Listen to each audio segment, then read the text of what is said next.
Защо лайката е една от най-търсените билки в Google, към кое семейство принадлежи и как да я използваме? Това са само някои от нещата, за които ще си говорим в този клип. Да започваме! Лайката е едно от най-известните и обичани лечебни растения в света. Тя принадлежи към семейство сложноцветни и се среща естествено в Европа, Азия и Северна Америка, като предпочита слънчеви места с песъчлива почва. Нейният аромат и нежни цветове я правят любима както в медицината, така и в козметиката. Имате ли любима билка, за която бихте искали да научите повече? Споделете в коментари. Очаквам вашите предложения с нетърпение. Първите писмени сведения за лайката датират от Древен Египет, където е била смятана за свещено растение, посветено на бога на слънцето Ра. Египтяните са я използвали за балсамиране и за лечение на треска, вярвайки в нейните божествени лечебни свойства. Древните римляни също са оценявали лайката. Тя е била използвана като аромат в храмове, а също и за облегчаване на главоболие, храносмилателни проблеми и кожни раздразнения. В Северна Европа викингите са използвали лайката в билкови отвари за укрепване на косата и за успокояване на нервната система. През средновековието монасите са отглеждали в своите билкови градини, използвайки я за лечение на инфекции, рани и ухапвания от насекоми. В българската народна медицина лайката има специално място. Тя се използва за лечение на стомашни болки, настинки и кожни раздразнения.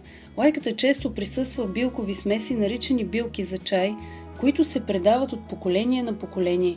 Традиционно се събира рано сутрин, когато цветът е най-наситен с масла. В Европа лайката е била смятана за майката на билките заради многобройните й приложения. Етеричното масло от лайка се използва в парфюмерията заради успокояващия му ефект. Известно е, че може да намали стреса, когато се добави към ароматерапия. Лайката често се използва като естествен репелент за насекоми. Изследвания показват, че тя съдържа антиоксиданти, които помагат за намаляването на възпаленията и подобряване на храносмилането. В България има традиция да се използва лайка за боядисване на текстил, като се извличат жълти нюанси. Как да си отгледаме лайка у дома? Тя е лесна за отглеждане в домашни условия. Ето няколко съвета. Засадете лайката на слънчево място с добре дренирана почва. Семената се засяват на повърхността, като се покриват леко с пръст. Поливайте редовно, но не прекалявайте. Лайката не изисква много внимание, но редовното премахване на плевелите ще помогне за по-добър растеж. Цветовете се събират в пълния им разцвет и се сушат на хладно и проветриво място. А ето и няколко рецепти за красота и здраве. Чай за релакс. Необходими съставки: една супена лъжица сушена лайка и 250 мл гореща вода. Залейте лайката с водата и оставете да се запари за около 5 до 10 минути. Прецедете и се насладете. Чаят е идеален за успокоение и подобряване на съня. Маска за лице за свежа кожа. Необходими съставки: 2 супени лъжици запарка от лайка, една супена лъжица мед, една супена лъжица овесено брашно. Смесете всички съставки до получаване на паста. Нанесете върху почистена кожа и оставете за 15 минути. След това изплъкнете с хладка вода. Вана с лайка за успокоение. Необходими съставки: една чаша сушена лайка, 1 литър гореща вода.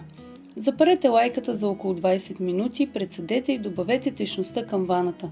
Насладете се на релаксиращия ефект върху кожата и ума. Компрес за уморени очи. Необходими съставки: 2 пакетчета чай от лайка или 2 марли напоени с чай от лайка. Поставете компресите върху очите за 10-15 минути, за да намалите подпухналостта и да освежите кожата. А знаете ли, че тя може да се използва и в кулинарията? Ето няколко варианта. Лайковият чай може да се използва като ароматна основа за приготвяне на сиропи, кремове или желета. Цветчетата от лайка често се добавят към десерти като сладоледи, сорбета, кремове или бисквити, за да придадат фин, цветен и леко сладък вкус. Популярен е кремът лайка и мед, който съчетава успокояващия вкус на лайка с естествената сладост на меда.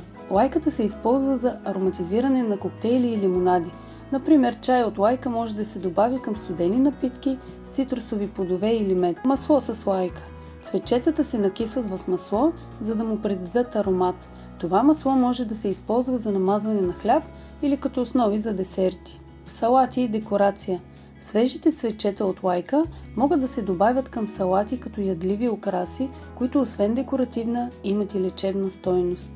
Лайката е истински дар от природата. Тя лекува, разкрасява и успокоява. Независимо дали я използваш за чай, маска или вана, лайката носи усещане за баланс и хармония. Ако подобни видеа ти харесват, абонирай се за канала, а с натискане на камбанката няма да изпуснеш следващото видео с рецепти за красота и здраве от природата. Благодаря!